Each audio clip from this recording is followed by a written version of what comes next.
Hello everyone, আমার নাম Runu Yasmin YouTube চ্যানেলে তোমাদের সকলকেই স্বাগত জানাই। আজকে আমরা পিএসসি ক্লার্কশিপ এবং মিসলেনিয়াস পরীক্ষাকে ভিত্তি করে কিছু ইম্পর্টেন্ট প্রশ্ন নিয়ে আলোচনা করব। এখানে প্রশ্নের সাথে যুক্ত কিন্তু ইম্পর্টেন্ট ফ্যাক্টস কিন্তু আমরা আলোচনা করি। এর আগে আমরা অনেক ক্লাস করে ফেলেছি। আজকে 7 নাম্বার ক্লাস না দেখে থাকলে অবশ্যই প্লেলিস্ট ভিজিট করে দেখে নিতে পারো। তাছাড়া WBCS এর 10 বছরের প্রিভিয়াস ইয়ার প্রশ্নপত্র এবং ক্লার্কশিপ পরীক্ষার কিন্তু 2007 থেকে 2019 সাল পর্যন্ত সব প্রশ্নই আলোচনা করেছি। প্লেলিস্টের লিঙ্ক ডেসক্রিপশন বক্সে দেওয়া রয়েছে, না দেখে থাকলে অবশ্যই দেখে নিতে পারো। চলে যাওয়া যাক আজকের প্রশ্নে। 11 নম্বর প্রশ্নতে কি বলা হয়েছে, মানে এর আগে 10টা প্রশ্ন হয়েছে, আজকে পরের প্রশ্নটা ছিল। তো নিচের কোনটি রাসায়নিক শক্তিকে বিদ্যুৎ শক্তিতে রূপান্তরিত করে? তাহলে এক্ষেত্রে মোটর রয়েছে, ডায়নামাইট রয়েছে, জেনারেটর এবং ব্যাটারি রয়েছে। তো উত্তরটি অবশ্যই কি হয়ে যাবে? এখানে বলেছে রাসায়নিক শক্তি থেকে বিদ্যুৎ শক্তিতে রূপান্তরিত হয়, অবশ্যই সেটা ব্যাটারি হয়ে যাবে তার উত্তর। এবার বাকি যেটা রয়েছে আমাদের জেনারেটর, ডায়নামো, এগুলোতে কি হয় সেটা আমি এখানে দেখাচ্ছি। ডায়নামো একটা রয়েছে, আর একটা রয়েছে আমাদের জেনারেটর। এই দুটোতে কি হয়ে থাকে? যান্ত্রিক শক্তিটা বিদ্যুৎ শক্তিতে রূপান্তরিত হয়ে থাকে। যান্ত্রিক শক্তিটা বিদ্যুৎ শক্তিতে কনভার্ট হয়। ডায়নামোর এবং জেনারেটরকে ঘোরাতে হবে, তারপরে তারা বিদ্যুৎ প্রডিউসড করে, তাহলে হ্যাঁ না? তাহলে এই জন্য এটা যান্ত্রিক শক্তি বিদ্যুৎ শক্তিতে রূপান্তরিত হয়। কিন্তু মোটর যেটা রয়েছে সেটা কিন্তু তার একদমই উল্টো। মোটর আগে বিদ্যুৎ দিতে হবে, হ্যাঁ, তারপরে সেটা যান্ত্রিক শক্তিতে রূপান্তরিত হয়। বিদ্যুৎ শক্তিটা যান্ত্রিক শক্তিতে রূপান্তরিত হয়ে থাকে। ঠিক আছে, এই ইম্পর্টেন্ট কতগুলো রয়েছে যেগুলো থেকেই বারবার পরীক্ষায় আসে। বলে দিবে কখনো ডায়নামো, তো জেনারেটর, কখনো মোটর, আর এখানে বলেছে ব্যাটারি, যেটা কি হয় রাসায়নিক শক্তি থেকে বিদ্যুৎ শক্তিতে রূপান্তরিত করে থাকে। এবার কতগুলো যে আমাদের ভৌত পরিবর্তন এবং রাসায়নিক পরিবর্তন সম্পর্কে অনেক কনফিউশন ক্রিয়েট হয়, সেটা আমি এখানে বলে দিচ্ছি। যে আমাদের যদি বলা হয়ে থাকে কাটিং অফ ফ্রুটস, হ্যাঁ, ফল কাটা, এটা কি হবে? এটা কোন পরিবর্তন? ফলটাকে যে আমরা কেটে দিলাম, অনেকে ভাবে ফল তো কাটলাম, আপেল কাটার পরে লাল লাল হয়ে যায়, নিশ্চয় রাসায়নিক পরিবর্তন, কিন্তু না। ফল কাটা যদি বলা হয় তাহলে সেটা হবে ফিজিক্যাল ক্যারেক্টারটাকে তার চেঞ্জ হয়ে থাকে, বা যেটাকে আমরা বলে থাকি আমাদের ভৌত পরিবর্তন, তাই তো? ভৌত পরিবর্তন। কিন্তু যদি বলা হয় cutting of fruits with knife, তাহলে হয়ে যাবে সেটা কিন্তু রাসায়নিক পরিবর্তন, হ্যাঁ, যেটা হচ্ছে আমাদের কাটারি দিয়ে। আচ্ছা, কাটারি দিয়ে যদি আমরা ফল কাটা, এটাকে কি বলা হয়? রাসায়নিক পরিবর্তন বলা হয়ে থাকে। কারণ সেক্ষেত্রে কাটারিটার মধ্যে থাকতে পারে যে লোহার ইসেটা থাকে, এবং ফলের মধ্যে বিভিন্ন ধরনের অ্যাসিডস থাকে, তো বিক্রিয়ার ফলে এটা রাসায়নিক পরিবর্তনের এক্সাম্পল হয়ে যায়। তো যে কোনো জিনিসের যে দহন জিনিসটা যদি কম্বাসন থাকে, তার মানে সেটা কিন্তু আমাদের রাসায়নিক পরিবর্তন হয়ে থাকে। কিন্তু যদি বলা হয় স্টেটটা চেঞ্জ, যেমন যদি বলা হয় যে আমাদের সলিড ছিল, সেটা পরবর্তীকালে লিকুইড হয়েছে, বা সেটা ফ্রিজিড হয়ে গেছে, তাহলে এই যে আমাদের যে স্টেটগুলো চেঞ্জ হয়, সেটা কিন্তু অবশ্যই কিসের এক্সাম্পল? ভৌত পরিবর্তনের এক্সাম্পল। ঠিক আছে, যেমন মোমবাতির গলন, এটা কি হয়ে থাকবে? মোমবাতি যে গলবে, তাহলে দেখো এই তো একটা মোমবাতি, মনে করো মোমবাতি যখন গলবে তখন এক্ষেত্রে মোমগুলো পড়ে যাবে, তারপরে সেই মোমটাকে আবারও কিন্তু আমরা কি করতে গলাতে পারি, অর্থাৎ আগের অবস্থায় ফিরে যেতে পারি, তাই তো? এই জন্য এটাকে আমরা কি বলবো? ভৌত পরিবর্তন। কিন্তু যদি বলা হয় মোমবাতির যে শিখাটা আছে, শিখাটা জ্বলছে, এটা কি? শিখাটা তো কম্বাসন হচ্ছে, জ্বলছে, এর ফলে নতুন পদার্থ ক্রিয়েট হচ্ছে, নতুন সাবস্টেন্স তৈরি হচ্ছে, তাহলে সেটা কিন্তু হয়ে যাবে আমাদের রাসায়নিক পরিবর্তনের এক্সাম্পল। ঠিক আছে, তাহলে এটা বুঝে কিন্তু উত্তরটা করতে হবে। পরের প্রশ্নে বলা হয়েছে মানুষের শরীরের স্বাভাবিক তাপমাত্রা কত? এটা কিন্তু হবে 98.6 ডিগ্রি ফারেনহাইট।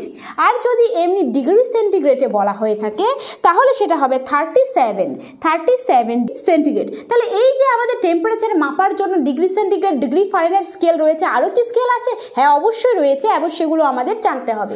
এই যে আমাদের স্কেলগুলো রয়েছে টেম্পারেচার মাপার জন্য, সেটা হচ্ছে আমাদের ডিগ্রি সেন্টিগ্রেডের স্কেল থাকে, ডিগ্রি ফারেনহাইটের স্কেল থাকে, কেলভিন স্কেল থাকে, কে ফর কেলভিন স্কেল থাকে, আরেকটা আর ফর রোমার স্কেল, এটাকে বলা হয় রোমার স্কেল, আর এটা হচ্ছে ক্যালভিন স্কেল। আর এটা তো আমরা জানি ডিগ্রি সেন্টিগ্রেড এবং ডিগ্রি ফারেনহাইট। এবার এই যে স্কেলগুলো রয়েছে, এই স্কেলগুলোর হাইয়েস্ট এবং লোয়েস্ট ভ্যালুগুলো আমাদের পরীক্ষায় আসে। এর লোয়েস্ট ভ্যালু হবে 0 ডিগ্রি এবং হাইয়েস্ট ভ্যালু হবে 100 ডিগ্রি সেন্টিগ্রেড। 100 ডিগ্রি সেন্টিগ্রেড হচ্ছে বয়লিং পয়েন্ট, 0 ডিগ্রি হচ্ছে ফ্রিজিং পয়েন্ট হয়ে যাবে। আর ডিগ্রি ফারেনহাইটের ক্ষেত্রে হয়ে যাবে 32 ডিগ্রি ফারেনহাইট এবং সবথেকে ম্যাক্সিমাম হবে 212 ডিগ্রি ফারেনহাইট। এবার কেলভিনের ক্ষেত্রে যেটা রয়ে থাকে সেটা 273 কেলভিন এবং ম্যাক্সিমাম হবে 373 কেলভিন। ঠিক তেমনি রোমার স্কেলের ক্ষেত্রে মিনিমাম 0, ম্যাক্সিমাম কিন্তু 80 হয়। ভীষণ গুরুত্বপূর্ণ এই ম্যাক্সিমাম এবং মিনিমামের যে ভ্যালুগুলো সেগুলো। যেমন এর আগের বারে 2022 সালে WBCS প্রিলিমিনারি পরীক্ষায় এসেছিল যে ডিগ্রি ফারেনহাইটের নিম্নতম ভ্যালু কোনটা, সেটা 32 ডিগ্রি ফারেনহাইট। তো এই ইম্পর্টেন্ট কিন্তু জানতে হবে। বা বলে দিতে পারে রোমার স্কেল কিসের সাথে সম্পর্কযুক্ত, অনেকে নাও জানতে পারে। এটা কিন্তু একটা টেম্পারেচার পরিমাপ করার জন্য স্কেল। আমরা ডিগ্রি সেন্টিগ্রেড, ডিগ্রি ফারেনহাইট এবং কেলভিনটাই জানি, রোমারটা জানি না, তাই তো? তো এটাও কিন্তু একটা স্কেল যেটা দিয়ে টেম্পারেচার মেজার করা হয়ে থাকে। এবার এই যে আমাদের একটা জিনিস আমাদের জানতে হবে, সেটা হচ্ছে আমাদের যে ব্লাড ব্যাংকে ব্লাডগুলোকে রাখে সেটা কত ডিগ্রি টেম্পারেচারের মধ্যে রাখে? 40 ডিগ্রি ফারেনহাইটের মধ্যে কিন্তু রাখা হয়ে থাকে আমাদের ব্লাডগুলোকে সঞ্চয় করে। এবার এই যে আমাদের ডিগ্রি সেন্টিগ্রেড এবং ডিগ্রি ফারেনহাইট এটা কখন ইকুয়াল টু হয়ে থাকে? -40 ডিগ্রি সেন্টিগ্রেড টেম্পারেচারে এই দুটা কিন্তু সমান হয় না। বিশেষ করে এটা তোমরা করে নিতে পারো, কনভার্ট করতে পারো C/5 = F-32/9 দিয়ে। এটা একটা ফর্মুলা যেটার মাধ্যমে ডিগ্রি ফারেনহাইট এবং ডিগ্রি সেন্টিগ্রেডের ভ্যালুটা পুট করলে দেখবে দুটোর ভ্যালু কিন্তু সেম হয়ে যাবে। এই যে আমাদের জ্বর হয় বা টেম্পারেচার যখন মাপি সেটার জন্য থার্মোমিটার ব্যবহার করা হয়। তো থার্মোমিটার কিন্তু অনেক ধরনের হয়, তো সেগুলো থেকে অনেক প্রশ্ন হয়ে থাকে, সেগুলো আমি এখন দেখাচ্ছি। এই যে আমাদের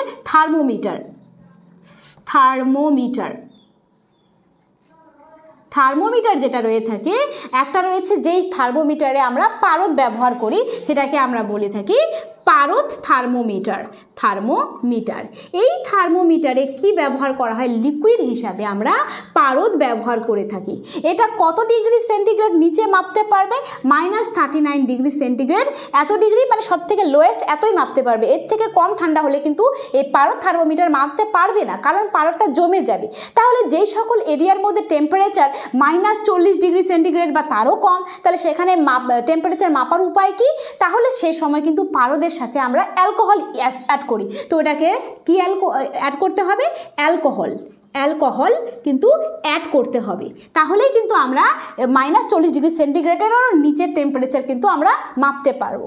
এবার এই যে থার্মোমিটার গেল, এটার নিম্ন তাপমাত্রা। এবার সূর্যের তাপমাত্রা তো অনেক বেশি, তাহলে ওটা মাপার জন্য কোন থার্মোমিটার ব্যবহার করা হয়?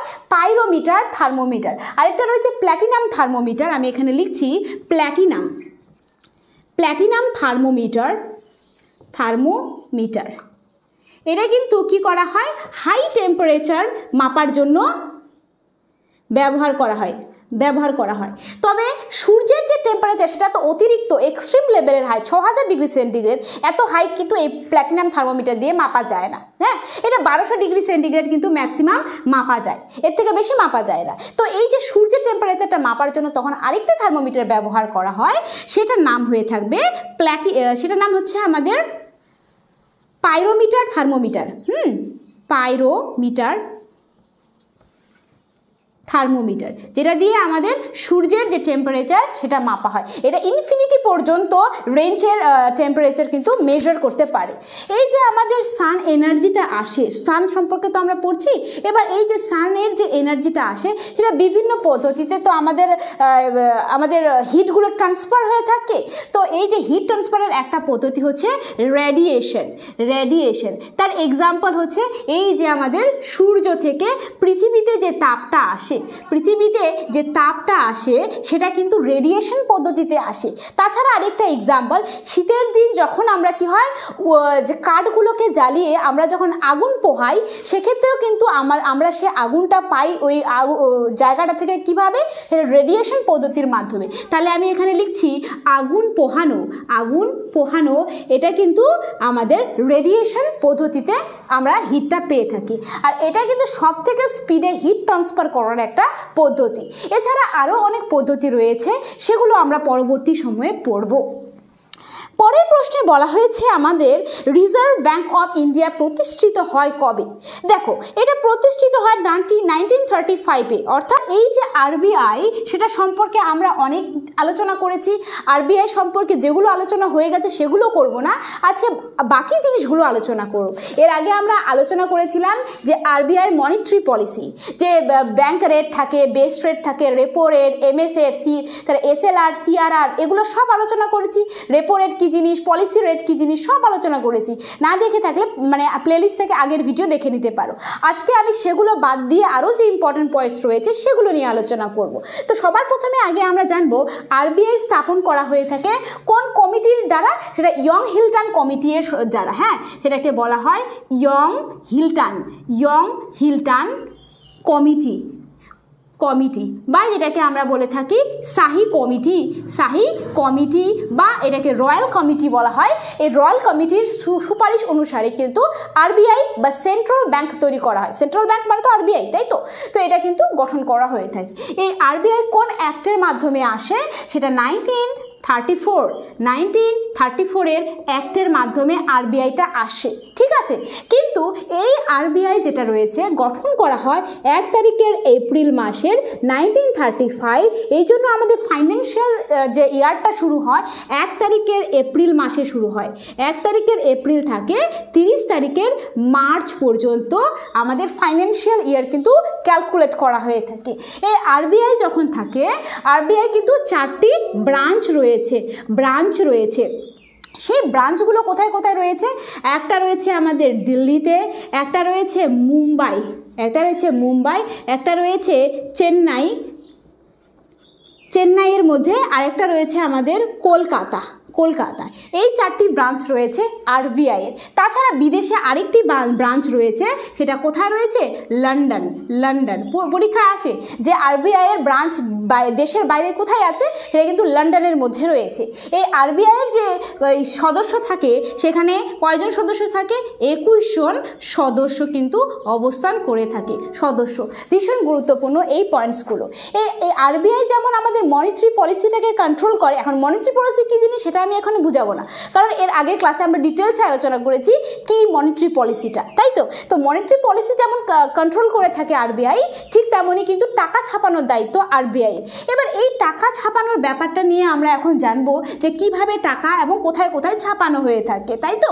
এই যে আমাদের টাকা, একটা রয়েছে প্রেস আর একটা রয়েছে আমাদের মিন্টের মধ্যে কি করা হয়ে থাকে, যে যতগুলো ডলারগুলো থাকে সেই ডলারগুলো, হ্যাঁ, বা 1 টাকার যে নোটগুলো রয়েছে, তারপরে হচ্ছে আমাদের যে কয়েনগুলো রয়েছে, হ্যাঁ, কয়েনগুলো, আর ভারত রত্ন এইগুলো কিন্তু ছাপানোর বা এগুলোকে যে তৈরি করা হয় সেটাকে বলা হয় মিন্ট। এই রকম মিন্ট ভারতে কয়টি রয়েছে? 5টি রয়েছে। আর এই 5টি কিন্তু কি রয়েছে? সেন্ট্রাল গভর্নমেন্টের কিন্তু আন্ডারে রয়েছে। ভীষণ গুরুত্বপূর্ণ, তোমাদের জানতে হবে। এই মিন্টগুলো 5টি রয়েছে, কিন্তু তার মধ্যে যে সবথেকে নতুন মিন্ট রয়েছে, নিউ যে মিন্ট রয়েছে, 5তম মিন্ট, সেটার নাম কিন্তু নয়ডা মিন্ট। নয়ডা কোথায় রয়েছে? উত্তরপ্রদেশে, তাই না? তো এটা কিন্তু মিন্ট সম্পর্কে চলে গেল। এবার 1 টাকার নোট যে আমি বললাম, 1 টাকার নোটে কার সিগনেচার থাকে জানো? ফাইন্যান্স মিনিস্টারের সিগনেচার থাকে। ফাইন্যান্স মিনিস্টারের হ্যাঁ, মিনিস্টারের সাইন কিন্তু থাকে 1 টাকার নোটে। কিন্তু বাকি যে টাকার নোটগুলো রয়েছে ওগুলোতে আবার ফাইন্যান্স মিনিস্টারের সিগনেচার থাকে না, আরবিআইয়ের গভর্নরের সিগনেচার কিন্তু থাকে। এবার এই যে আরবিআই, তারপরে আমরা তো মিন্ট হয়ে গেল, এবার প্রেস সম্পর্কে পড়ব। প্রেস কিন্তু কি করে, নোট ছাপানোর কাজ করে থাকে, নোট ছাপানোর কাজ করে থাকে। এই যে আমরা তো আগে নোট ছাপানোর জন্য কাগজ বিদেশ থেকে নিয়ে আসতাম। কোন দেশ থেকে নিয়ে আসতাম? জার্মান থেকে নিয়ে আসতাম, জার্মান থেকে নিয়ে আসতাম কিন্তু নোট ছাপানোর কাগজগুলো। কিন্তু এখন বর্তমানে ভারতের মধ্যেই নোট ছাপানোর কাগজ উৎপন্ন করা হয়। সেটা হচ্ছে এখানে কোথায়? হেসেঙ্গাবাদ, যেটা মধ্যপ্রদেশের মধ্যে অবস্থান করেছে, সেখানে হচ্ছে টাকা ছাপানোর কাগজ উৎপন্ন করা হয়। আর আরেকটা রয়েছে, সেটার নাম হচ্ছে কোন মধ্যপ্রদেশেরই রয়েছে, সেটা হচ্ছে আমাদের যেটা রয়ে থাকে মধ্যপ্রদেশের নেপানগড়। হ্যাঁ, নেপানগড়। সেখানে কি করা হয়? নিউজ পেপার ছাপানোর যে কাগজ সেটা উৎপন্ন করা হয়। ভীষণ গুরুত্বপূর্ণ মধ্যপ্রদেশের দুটো জায়গা, নেপানগড় থেকে নিউজ পেপার, আর হোসেনগাবাদ হাসছো কেন? তাহলে টাকা ছাপানোর জন্য এখানে একটা কাগজ পাওয়া যায়, এইভাবেই মনে রাখতে পারো। তাহলে এই যে প্রেস, এগুলো থেকে তো কাগজটা নিলাম, কিন্তু ছাপানোর জন্য তো প্রেসগুলো থাকে। তো প্রেস কয়টা রয়েছে ভারতে? 4টি রয়েছে। তার মধ্যে 2টি থাকে সেন্ট্রাল গভর্নমেন্টের আন্ডারে থাকে, আর 2টি থাকে আরবিআই এর আন্ডারে থাকে। আর 2টি কার আন্ডারে থাকে? আরবিআই এর আন্ডারে থাকে। এবার এইগুলোর কিন্তু নাম জানতে হবে, যে 2টি আমাদের আরবিআই এর আন্ডারে রয়েছে। একটা রয়েছে আমাদের হায়দ্রাবাদ প্রেস, আর যেটা রয়েছে কলকাতা প্রেস। আর এই কলকাতা প্রেসেরই অপর নাম হচ্ছে আমাদের শাহাবাতি প্রেস। কি বললাম? শাহাবাতি প্রেস। আর এটাই কিন্তু সবথেকে নতুনতম প্রেস, কলকাতা প্রেস, যেটাকে আমরা শাহাবাতি প্রেস বলে থাকি। আর বাকি দুটো যেটা রয়েছে, একটা কারেন্সি নোট প্রেস, যেটা নাসিক মহারাষ্ট্রের মধ্যে অবস্থান করে থাকে। আরেকটি যেটা রয়েছে সেটা হচ্ছে ব্যাংক নোট প্রেস। ঠিক আছে, এইগুলো কিন্তু আমাদের অবশ্যই মনে রাখতে হবে। এই যে আরবিআইয়ের যে সবার প্রথম গভর্নর ছিল, ফার্স্ট গভর্নর অফ আরবিআই কে ছিল? সেটার নাম কিন্তু আমাদের, আমি এখানে লিখছি, সেটার নাম ওসবর্ন স্মিথ। কিন্তু যদি বলা হয় যে স্বাধীনতার পর প্রথম যে ভারতীয় যে গভর্নর ছিলেন, তার নাম সিডি দেশমুখ। এখন বর্তমানে আরবিআইয়ের গভর্নর রয়েছে কে? আরবিআইয়ের গভর্নর রয়েছেন কে? শক্তিকান্ত দাস। ঠিক আছে, এই ইম্পর্টেন্ট ফ্যাক্টসগুলো অবশ্যই কিন্তু তোমাদের মনে রাখতে হবে। ঠিক আছে, আরবিআই সম্পর্কে কিন্তু অনেক ইনফরমেশন আমরা জেনে নিলাম। পরের প্রশ্নে বলা হয়েছে যে রজার ফেডারার কোন দেশের নাগরিক ছিলেন। দেখো, রজার ফেডারার একটা টেনিস প্লেয়ার কিন্তু ছিলেন, এবং তার বাড়ি হচ্ছে আমাদের কোথায়? রজার ফেডারের বাড়ি হচ্ছে সুইজারল্যান্ড হবে। তাহলে অপশান সি হয়ে যাবে তার উত্তর। আমি একদিন বিভিন্ন যে স্পোর্টসম্যানগুলো রয়েছে তারা কোন কান্ট্রি থেকে বিলং করে সেটা নিয়ে আলোচনা করে দেব। আজকে কিন্তু এটা সম্পর্কে আমাকেও স্টাডি করতে হবে। নেক্সট প্রশ্নে চলে যাব আমরা। গোদান নামক গ্রন্থটি কার লেখা? গোদান নামক গ্রন্থটি কিন্তু মুন্সি প্রেমচাঁদের লেখা। এই যে আমাদের মুন্সি প্রেমচাঁদ রয়েছেন, তিনি লিখেছেন গোদান নামক গ্রন্থটি। গোদান, ঠিক আছে। এই মুন্সি প্রেমচাঁদ কিন্তু হিন্দি এবং যে উর্দু ভাষার কবি ছিলেন, উর্দু ভাষার একজন কবি ছিলেন মুন্সি প্রেমচাঁদ। এবার পরের প্রশ্নে আমরা চলে যাব যে এখানে একটা প্রশ্ন রয়েছে রবীন্দ্রনাথ ঠাকুর, যেটা আমরা সকলেই জানি, তিনি এশিয়ার মধ্যে সবার প্রথম নোবেল পেয়েছিলেন। কবে পেয়েছিলেন? 1913 সালে কিন্তু এশিয়ার মধ্যে প্রথম ব্যক্তি যিনি নোবেল পেয়েছিলেন। পরের প্রশ্নে বলেছে বিশ্ব বসুন্ধরা দিবস কবে পালন করা হয়? বসুন্ধরা মানেই হচ্ছে পৃথিবী। তাহলে এই যে বিশ্ব বসুন্ধরা দিবস পালন করা হয় 22 তারিখের এপ্রিল মাসে পালন করা হয় ওয়ার্ল্ড আর্থ ডে বা বিশ্ব বসুন্ধরা দিবস পালন করা হয়। 22 তারিখের মে মাসে পালন করা হয় কোন দিবস? বায়োডাইভার্সিটি দিবস পালন করা হয়। ঠিক তেমনই 22 তারিখের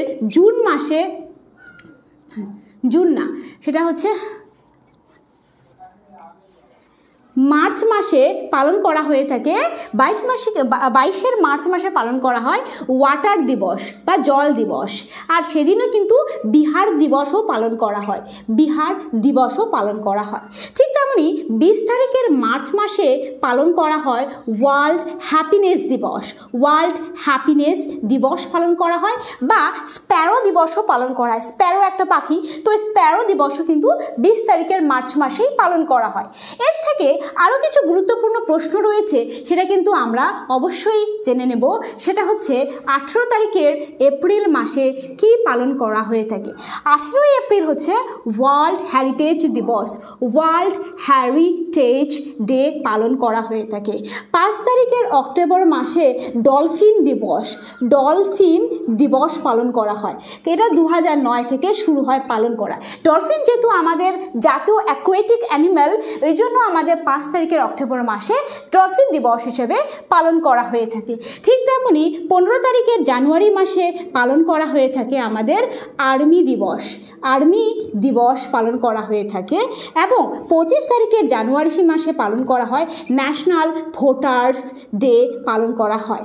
10 তারিখের জানুয়ারি মাসে জানুয়ারি মাসে পালন করা হয় ওয়ার্ল্ড হিন্দি দিবস, ওয়ার্ল্ড হিন্দি দিবস পালন করা হয়। এবং যেটা রয়েছে আমাদের 24 তারিখের সেপ্টেম্বর মাসে পালন করা হয় ন্যাশনাল হিন্দি দিবস পালন করা হয়ে থাকে। ভীষণ গুরুত্বপূর্ণ এই পয়েন্টসগুলো। ঠিক তেমনই আমরা 25 তারিখে যেমন ন্যাশনাল ভোটার্স দিবসও পালন করা হয়, ন্যাশনাল ট্যুরিজম দিবসও পালন করা হয়ে থাকে, ট্যুরিজম দিবসও পালন করা হয়। এবং 4 তারিখের জানুয়ারি মাসে পালন করা হয় ব্রেইল দিবস, ব্রেইল দিবস পালন করা হয়। কারণ ব্রেইল লিপি কারা ব্যবহার করে থাকে? যারা চোখে দেখতে পারে না তারাই ব্রেইল লিপিটা ব্যবহার করে। সেটা হচ্ছে 4 তারিখের জানুয়ারি মাসে তৈরি করা হয়েছিল। আর 4 তারিখের ফেব্রুয়ারি মাসে পালন করা হয় ওয়ার্ল্ড ক্যান্সার দিবস, ক্যান্সার দিবস পালন করা হয়। এবং 15 তারিখের ফেব্রুয়ারি মাসে পালন করা হয়ে থাকে আমাদের যেটা চাইল্ড ক্যান্সার দিবস হিসাবে পালন করা হয়। তো এরকম অনেক ডেটস রয়েছে যেটা আমাদের জানতে হবে। 5 তারিখের জুন মাসে আমাদের ওয়ার্ল্ড এনভায়রনমেন্ট ডে পালন করা হয়ে থাকে। কারণ আমরা জানি 5 তারিখের জুন মাসে 1972-এ কী করা হয়েছিল? এক্ষেত্রে সম্মেলন করা হয়েছিল। এর পরের প্রশ্নে আমরা চলে যাব যে কোন বছর প্রথম এশিয়ান গেম অনুষ্ঠিত হয়। এশিয়ান গেমটা কিন্তু ভীষণই গুরুত্বপূর্ণ। এই যে আমি এখানে লিখছি এশিয়ান খেল বা এশিয়ান যে গেমটা রয়েছে সেটা কিন্তু কি করা হয় সবার প্রথম, যেটা 1951-এ অনুষ্ঠিত হয় সবার প্রথম। আর সেটা কোথায় অনুষ্ঠিত হয়? নিউ দিল্লিতে কিন্তু হোস্ট করা হয়ে থাকে।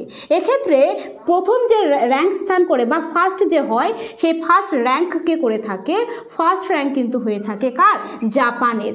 আর তারপরে কিন্তু থাকে ইন্ডিয়া কয়টি পদক পেয়েছিল? 51টি পদক পেয়ে দ্বিতীয় স্থান অধিকার করেছে। এরপরে দ্বিতীয়বার যে আমাদের এশিয়ান গেমটা হয় সেটা তো সাধারণত 4 বছর পর পর হয়, কিন্তু দ্বিতীয়বার যে এশিয়ান গেমটা হয় সেটা 3 বছর পর পর হয়, 3 বছর পর হয়েছিল। এই জন্য এটা গুরুত্বপূর্ণ হয়ে যায়। বলে দ্বিতীয়তম এশিয়ান গেম কবে হয়েছিল? এটা 1954-এ, অর্থাৎ 3 বছর পরেই কিন্তু হয়েছিল। এটা কোথায় হয়েছিল? মানিলা কি? এটা ফিলিপিন্সের রাজধানী, ফিলিপিন্সে এটা কিন্তু অনুষ্ঠিত হয়েছিল, হোস্ট করা হয়েছিল। ঠিক আছে, এবার যে ভারতে কিন্তু এই একবার হোস্ট করা হলো, আরেকবার হোস্ট হয়েছিল, দ্বিতীয়বার ভারতে হোস্ট হয়েছিল। সেটা কবে? 1982-এর মধ্যে ভারতে আবার দ্বিতীয়বার হোস্ট করা হয়েছিল। তো তখন কিন্তু আমাদের ইন্ডিয়ার র্যাঙ্ক কত ছিল? ইন্ডিয়া কিন্তু 5তম স্থান অধিকার করে থাকে। আর এই দ্বিতীয়তম যেটা হয়েছিল আমাদের ভারতের তো দ্বিতীয়তম, কিন্তু এটা হচ্ছে 9তম এশিয়ান গেম। কিন্তু এশিয়ান গেমের ক্ষেত্রে এটা 9তম এশিয়ান গেম যেটা ভারতে হোস্ট হয়েছিল। এক্ষেত্রে আরেকটি গুরুত্বপূর্ণ জিনিস হচ্ছে এই এশিয়ান গেম, এই 9তম এশিয়ান গেম যেটা ভারতে হয়েছিল সেই সময় সবার প্রথম শুভঙ্করের ব্যবহারটা শুরু হয়। শুভঙ্কর মানে যেটা মাস্কাট আমরা ব্যবহার করে থাকি, শুভঙ্কর, সেই সময় শুভঙ্কর তৈরি করা হয়েছিল সবার প্রথম। তার নাম ছিল আপু। আর এই আপু একটা ছিল হচ্ছে হাতির নাম। ঠিক আছে, এবার এগুলো আমরা জানলাম। এর আগের যে ন্যাশনাল গেমটা হয়েছিল, মানে রিসেন্ট ন্যাশনাল গেম, সেটা 19তম এশিয়াই গেম, সেটা আমাদের কোথায় হয়েছিল? বেইজিংয়ে হয়েছিল, অর্থাৎ চীনের মধ্যে হোস্ট হয়েছিল এবং চীন কিন্তু জিতেছিল, চীনই জিতেছিল। এখানে 231টি পদক পেয়ে যায়, তার মধ্যে 111টি গোল্ড কিন্তু পেয়ে যায় চীন। এবং ভারত যেটা রয়ে থাকে, ভারত কিন্তু টোটাল পদক পেয়ে যায় হচ্ছে 160টি পদক পেয়ে যায় এশিয়া গেম। এবার নেক্সট যে আমাদের এশিয়ান গেমটা হবে, সেই নেক্সট এশিয়ান গেমটা কোথায় হবে? এটা 2026 সালে কিন্তু নেক্সট যে আমাদের এশিয়ায় গেম সেটা হয়ে থাকে কোথায় হবে? জাপানের মধ্যে কিন্তু এটা হোস্ট করা হবে। যাই হোক, এই 19তম এশিয়ায় গেমের মধ্যে ধ্বজবাহক কে ছিল? ধ্বজবাহক কে ছিল? যে ধ্বজটাকে নিয়ে প্রথমে যায়, তো এই ধ্বজবাহকটা কে ছিলেন? সেটা হচ্ছে লাভলিনা বোরগোহেন। লাভলিনা বরগোহেন তিনি কিন্তু বক্সিংয়ের সঙ্গে যুক্ত, বক্সিং খেলের সাথে যুক্ত তিনি ছিলেন। এবং তারপরে আরেকজন ছিলেন হচ্ছে সবার শেষে যে ধ্বজবাহক ছিলেন, তার নাম PR শ্রীজেশ, তিনি হকির সঙ্গে কিন্তু যুক্ত কিন্তু রয়েছেন। তাহলে এই নামগুলো কিন্তু ভীষণভাবে তোমাদের মনে রাখতে হবে, একটাও ছাড়লে হবে না, ভীষণ গুরুত্বপূর্ণ। কারণ খেল থেকে কিন্তু অনেক গুরুত্বপূর্ণ প্রশ্ন কিন্তু আসে, অনেক প্রশ্ন আসে। তাহলে আজকের ক্লাসে এতটুকু পর্যন্তই। কেমন লাগলো ক্লাস অবশ্যই জানাবে। এবং thank you so much for watching this video, and please don't forget to subscribe this channel and hit this like button, and don't forget to share this video among with your friends.